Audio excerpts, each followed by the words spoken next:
Welcome back to Southern Crafts Corner. Today we're going to make primitive pinwheel pumpkins. I have some pumpkin paint, a bunch of different shabby chic primitive ribbon. I got some wooden cubes and some wooden Jenga blocks. And then I also am going to be using one wooden plank from Dollar Tree out of this 6-pack.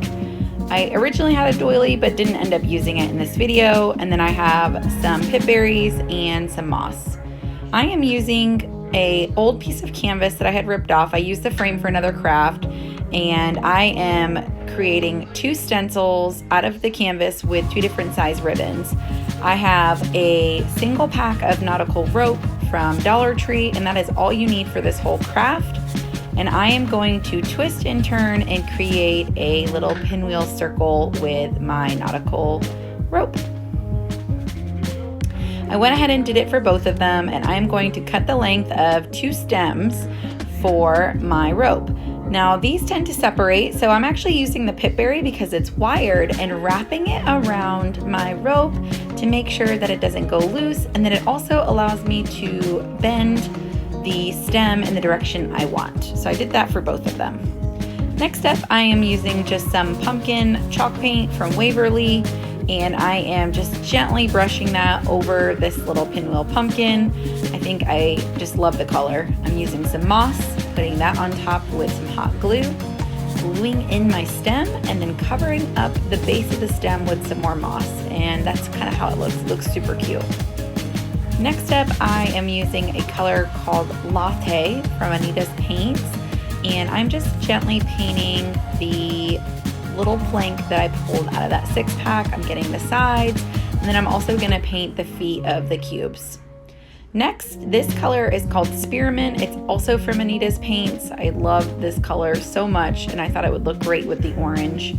I'm going to finish the top of the pumpkin the same way with the moss, and then I'm using a 1-inch chippy brush and just gently brushing in some of that blue on the latte to bring through some of that blue color.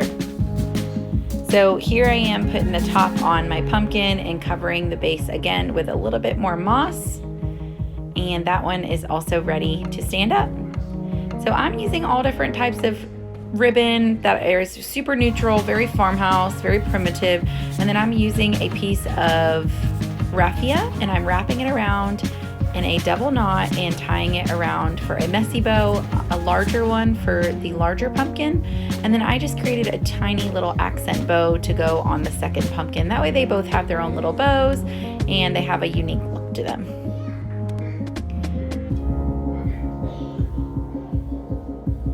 Super cute. Now you could put these on a tier tray just like that, or you can keep going and make it into a little shelf sitter to go in a small space in your house that just needs a little bit of extra decor.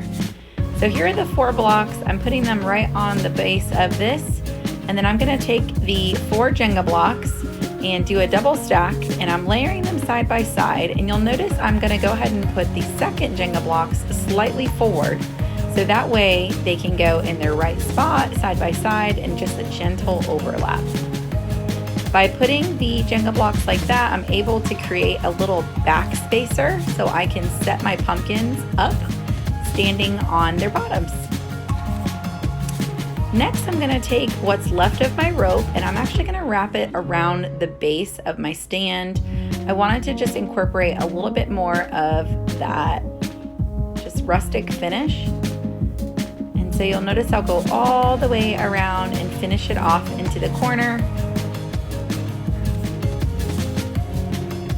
And I'm going to go ahead and cut and get together those seams. And I'm just finishing it off with some moss. This project is called done. I hope you guys enjoy this. I hope you feel inspired. $1 and some supplies you might have at home. Come check me out over at Southern Crafts Corner and give me a follow. See you soon.